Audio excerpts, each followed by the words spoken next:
அவர் சமாதானத்தின் காரணராய் எப்படி மாறினார்?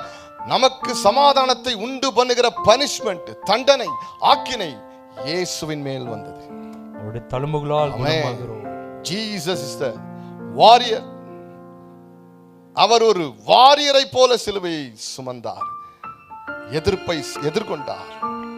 யூத அன்னாவையும் காய்பாவையும் பிளாத்துவையும் அங்கே நின்று தன்னை அடித்து நொறுக்குவதற்கு தயாராயிருந்த யூத போர்ச்சவர்களையும் ரோம போர்ச்சவர்களையும் கண்டு அவர் கலங்கவில்லை.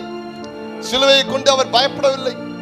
சிலுவையை கண்டு அவர் பயந்து நடுங்கி ஓடி ஐயோ என்று அவர் ஊழியத்தை விட்டு விட்டு ஓடவில்லை.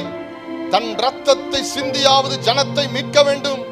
யூதம் புறஜாதிகள், இஸ்ரவேல் புறஜாதிகள் என்கிற இரு துரத்தாரையும் இணைக்கும்படி என் ரத்தத்தினாலே நான் ஒரு இணைப்பை உண்டு பண்ண வேண்டும் என்பதற்கு அடையாளமாய் என் ஜீவனாகிய ரத்தத்தை கொடுக்கட்டும் என்று சொல்லி இயேசு சிலுவையில ஜீவனை ரத்தத்தை சிந்தினதனால இங்கோ ஆசியாவின் மூலையில,